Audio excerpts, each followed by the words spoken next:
नमस्ते दोस्तों। आज की कहानी एक ऐसी दहला देने वाली घटना है जो लालच और काले जादू की हदें पार कर देती है।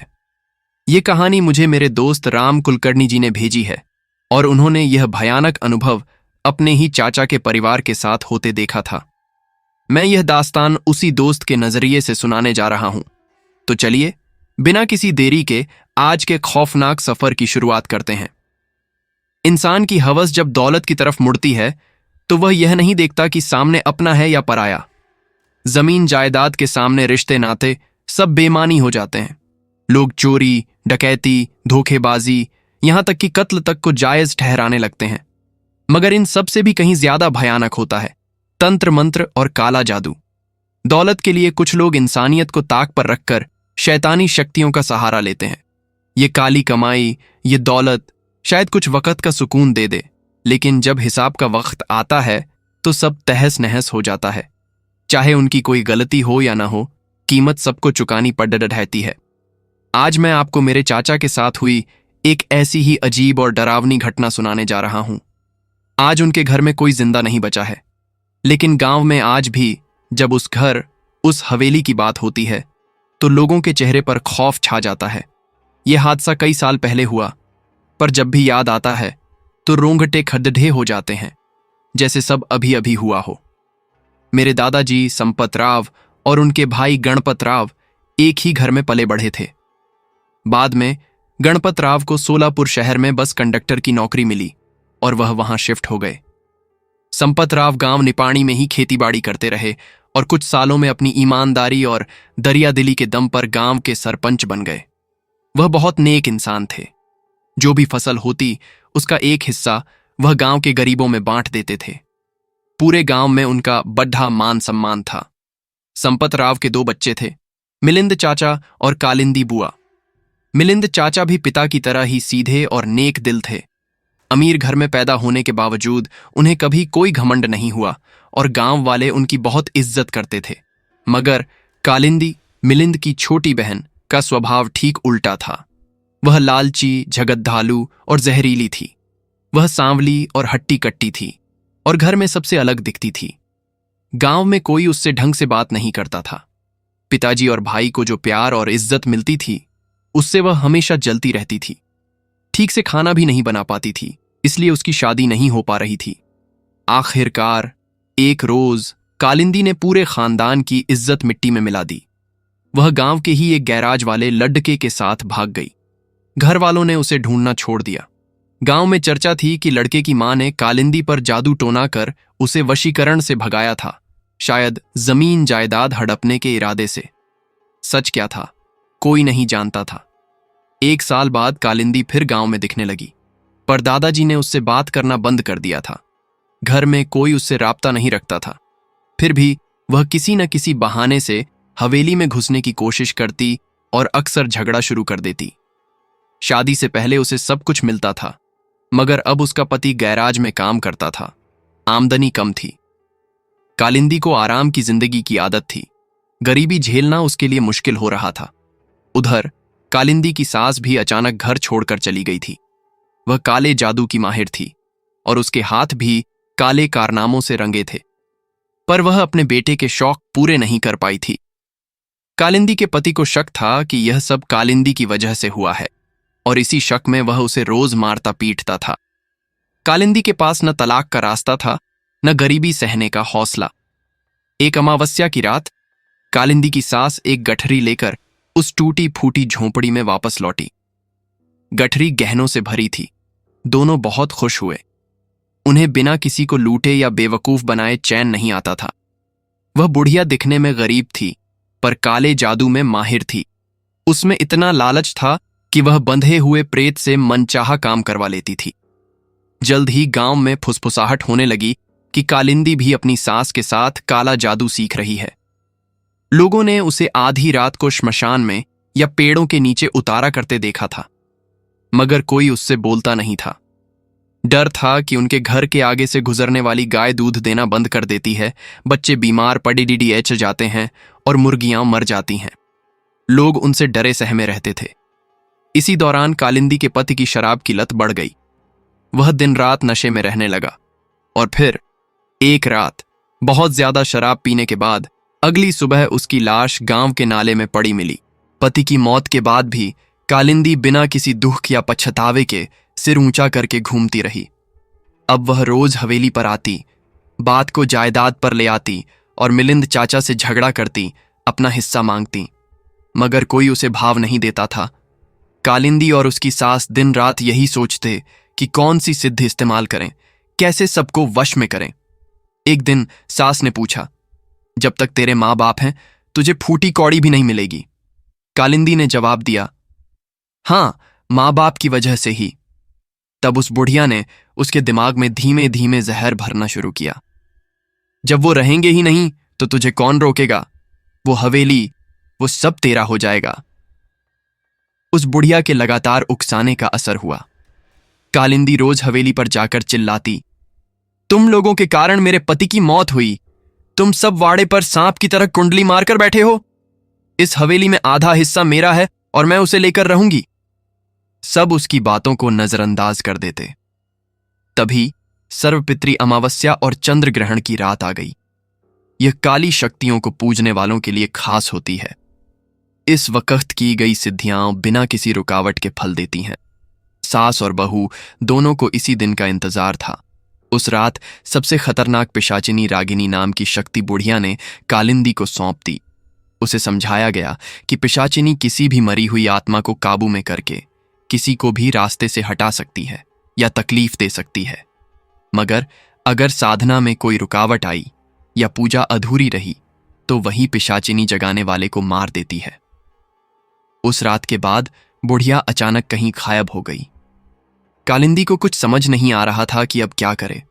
उधर हवेली में दादाजी, दादी, मिलिंद चाचा और चाची सुरेखा खुशी से रह रहे थे। चाचा चाची की शादी को 6 साल हो गए थे, पर उन्हें कोई औलाद नहीं थी। जमीन जायदाद की कमी नहीं थी, पर इसी बात का दुख था। सबने डॉक्टर वैद्य से लेकर देवी देवताओं तक सबका सहारा लिया। फिर 7 साल बाद अचानक खबर आई कि चाची मां बनने वाली हैं। घर में खुशियों की लहर दौड़ गई। पूरा गांव उनके लिए खुशी मना रहा था। जल्द ही धूमधाम से चाची की गोद भराई की रस्म हुई। दादाजी की आंखें भर आईं।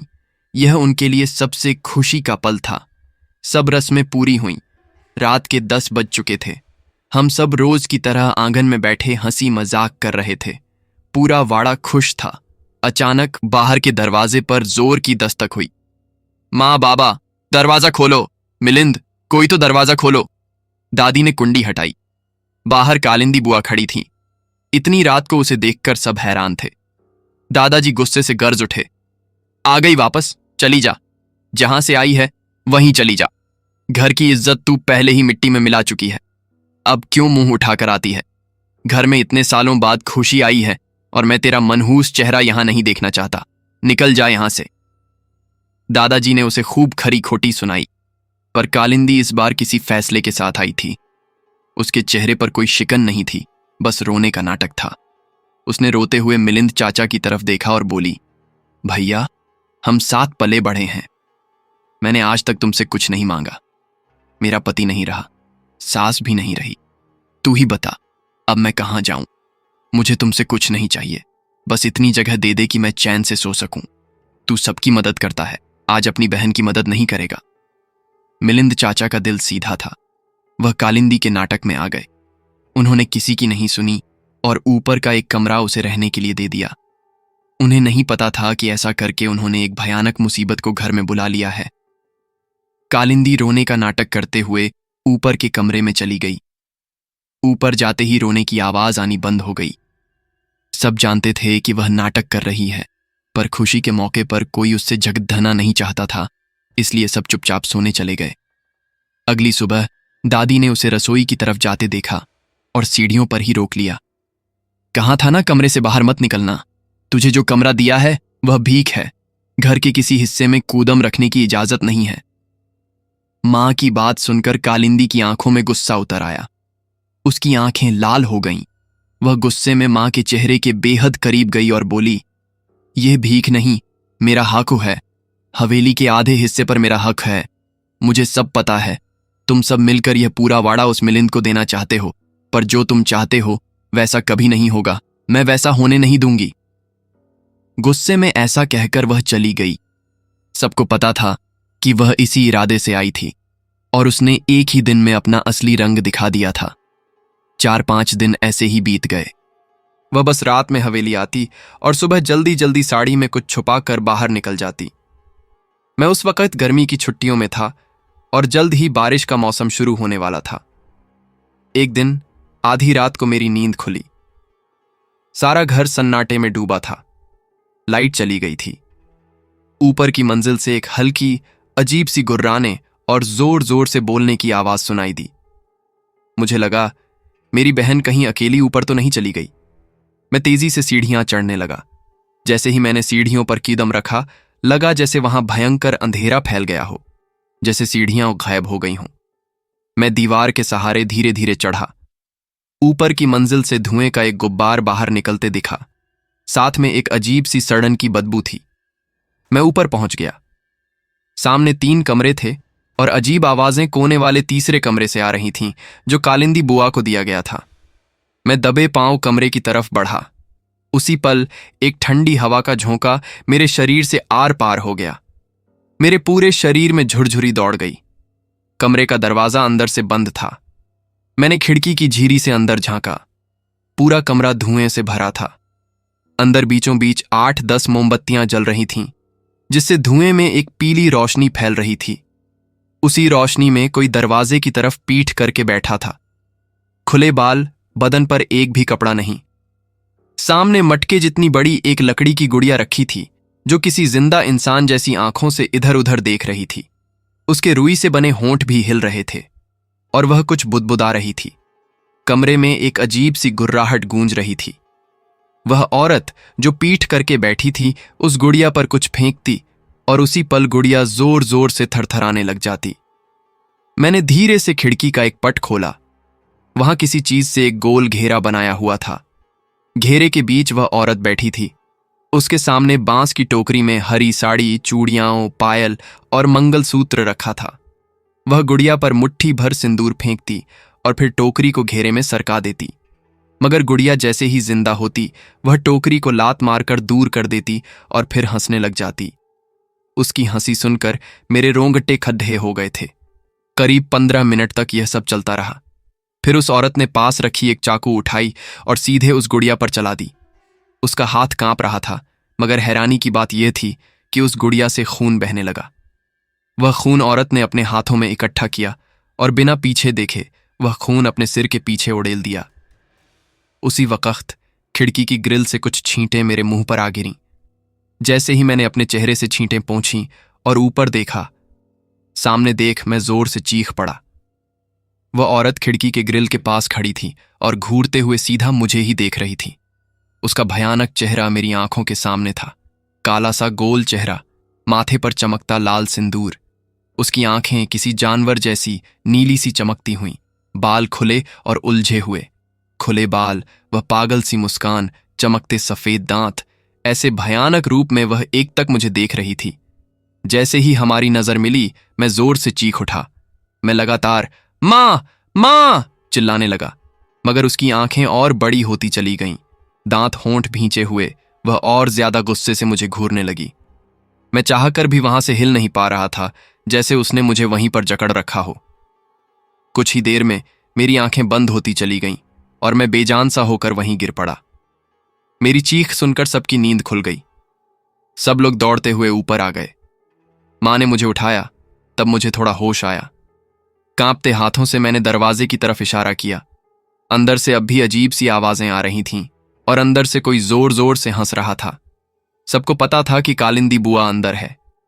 चाचा ने दरवाजे को धक्का मारा, मगर अंदर से कुंडी लगी थी।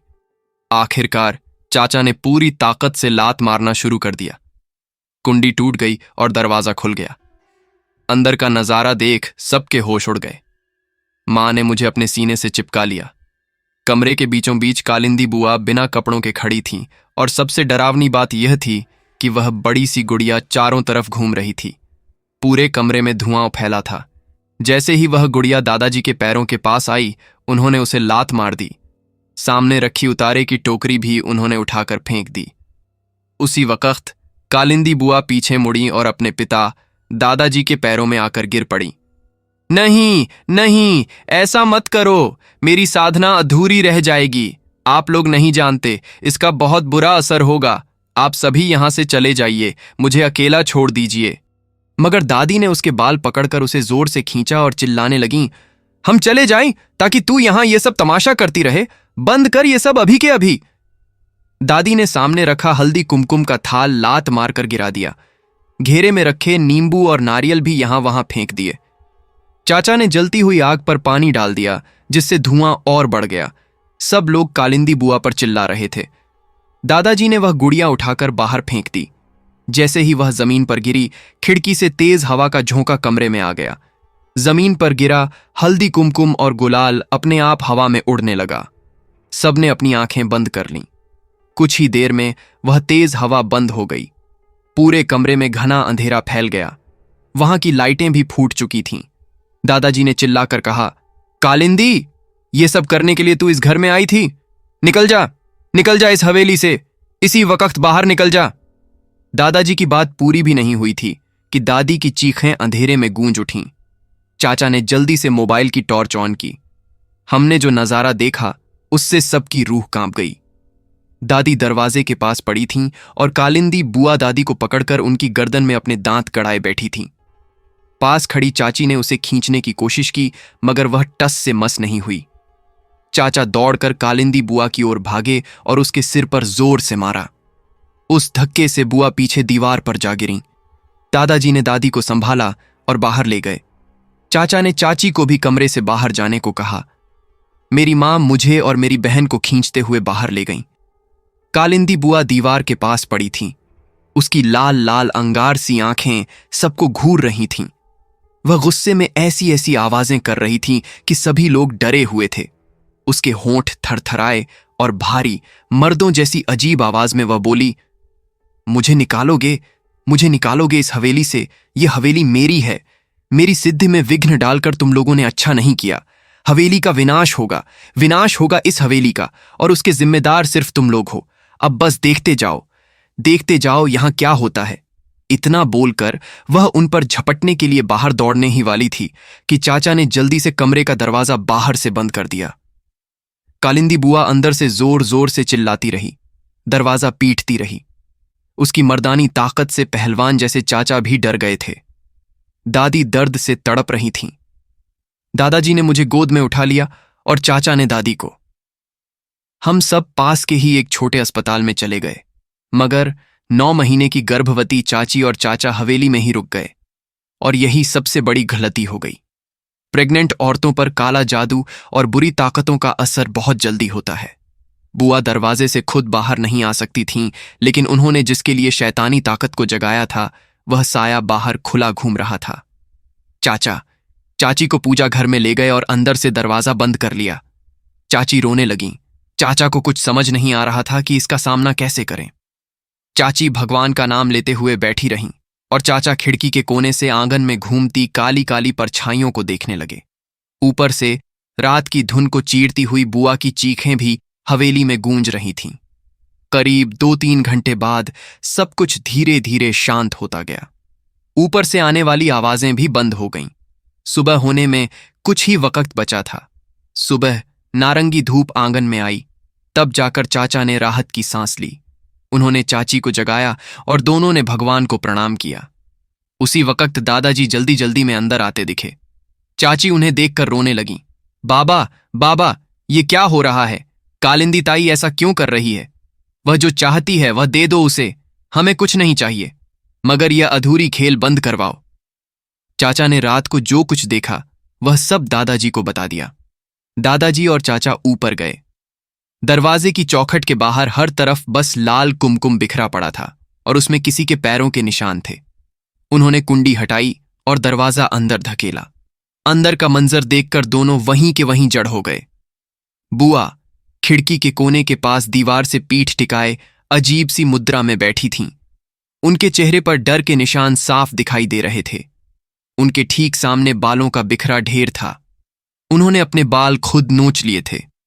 उनका सिर पूरी तरह से गंजा हो गया था और खून बहकर सूख चुका था। उन्होंने ध्यान से देखा, वह बिल्कुल बेजान थीं। बुआ के खुले मुंह से अजीब से रेंगने वाले कीड़े निकल रहे थे। पूजा का सारा सामान बुरी तरह से बिखरा पड़ा था। बांस की लकड़ी से बनी गुड़िया का आकार भी टूटा हुआ था। चूड़ियों का कांच हर तरफ बिखरा था। चाचा ने साड़ी उठाई और दूर से ही बुआ के शरीर पर डाल दी।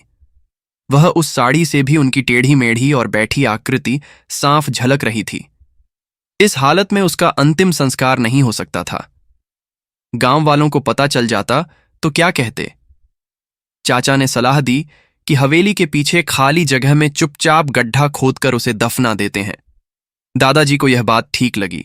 शाम होते ही मेरे पापा और मिलिंद चाचा ने हवेली के पीछे गड्ढा खोदना शुरू किया। बाकी सब आंगन में चुपचाप बैठे थे। किसी ने खाना तक नहीं खाया था। शाम की परछाइयां रात के अंधेरे में घुल रही थीं। हल्की बारिश की बूंदें गिरने लगीं।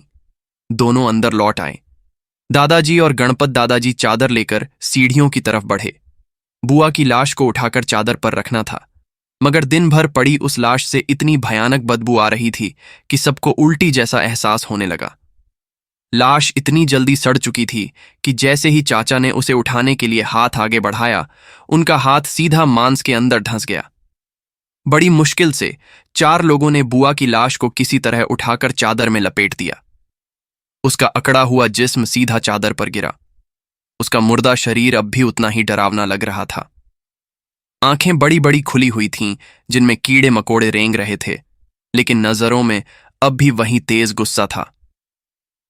पिताजी ने कमरे में बिखरी पूजा की सारी चीजें, टूटे हुए कांच की चूड़ियां, आधा कटा नींबू, टूटा हुआ लकड़ी का ढांचा, सब कुछ उसी के साथ चादर में लपेट दिया। चारों ने मिलकर उसे संकरी सीढ़ियों से नीचे उतारा। उस लाश से इतनी तेज बदबू आने लगी कि औरतें दौड़कर हवेली से बाहर चली गईं। सबने जल्दी जल्दी में लाश को हवेली के बाहर ले जाकर गड्ढे में चादर समेत फेंक दिया। सबने मिलकर ईश्वर से प्रार्थना की कि कालिंदी की आत्मा को शांति दे।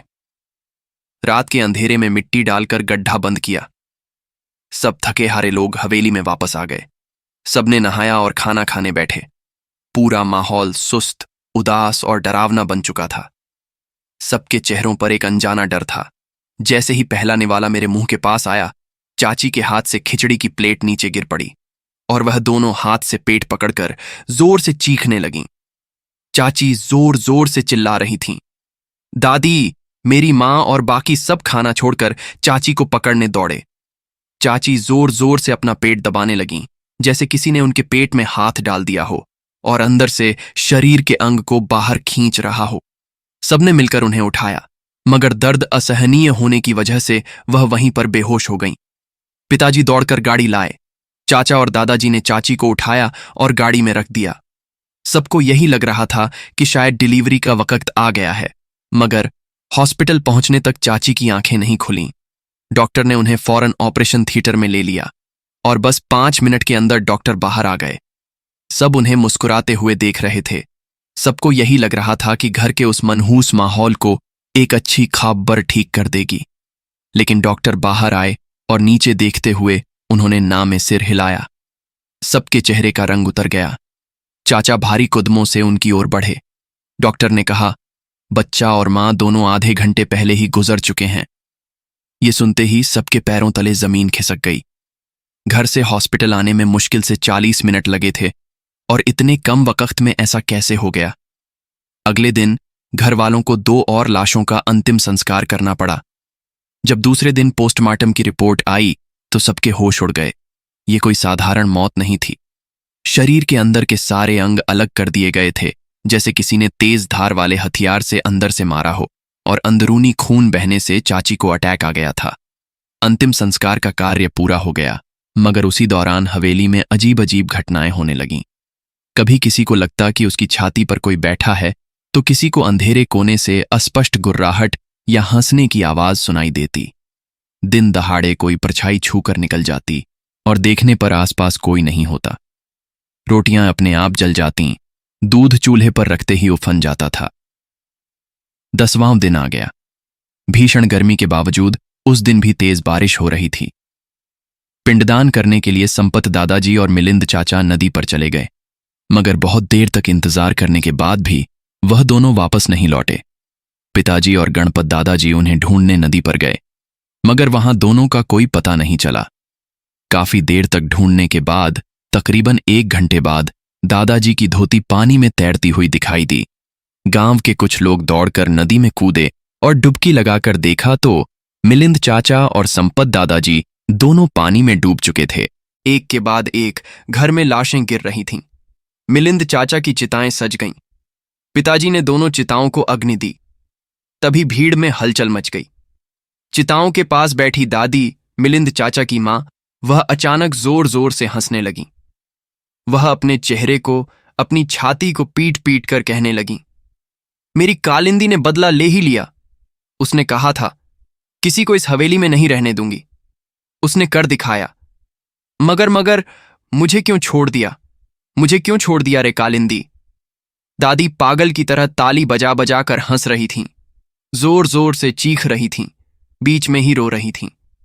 सबको समझ आ गया कि दादी पूरी तरह पागल हो चुकी हैं। पूरा घर तबाह हो चुका था। उस घटना के बाद हम में से कोई भी उस हवेली पर नहीं गया। चाचा की जमीन, खेती सब दान कर दिया गया। उस हवेली को शांत करने की कई बार कोशिश की गई, मगर कोई भी उस भूता हवेली में रहने को तैयार नहीं हुआ। गांव के लोगों को आज भी अमावस की रात में वहां से अजीब अजीब आवाजें सुनाई देती हैं। किसी के चलने की, घूमने की आहट सुनाई देती है। कई लोगों ने यह तक कहा था कि उन्हें खिड़की से कोई पुकार सुनाई देती है और इसलिए उस रास्ते से अब कोई भी नहीं गुजरता। कालिंदी ने बस दौलत की हवस में रागिनी नाम की चुड़ैल को खुद को सौंप दिया था और फिर वह खुद जन्म और मृत्यु के बीच में अटक गई। उसके लालच ने उसे जीने नहीं दिया। बाकियों की तरह वह मरकर भी आजाद नहीं हो सकी। कुछ साल बाद जब मैं थोड़ा बड़ा हुआ, मेरा किसी काम से गांव जाना हुआ था, तब मैंने दूर से ही उस हवेली को देखा। वह खंडहर बन चुकी हवेली आज भी वीरान पड़ी है। दीवारें टूट फूट चुकी थीं, मगर तब भी उस डरावनी हवेली में जाने की कोई हिम्मत नहीं करता था, क्योंकि कहते हैं कालिंदी बुआ आज भी वहां रहती है, बिल्कुल अकेली। तो दोस्तों, ये थी आज की कहानी। आपको ये कहानी कैसी लगी मुझे कमेंट कर जरूर बताइए। और हाँ, अगर आपने चैनल को सब्सक्राइब नहीं किया है तो चैनल को सब्सक्राइब जरूर कर लें। अगर कहानी आपको पसंद आई है तो अपने दोस्तों के साथ जरूर शेयर करें। आज के लिए बस इतना ही। मिलते हैं अगले एपिसोड में ऐसी ही किसी डरावनी और सच्ची कहानी के साथ। तब तक के लिए धन्यवाद और शुभ रात्रि।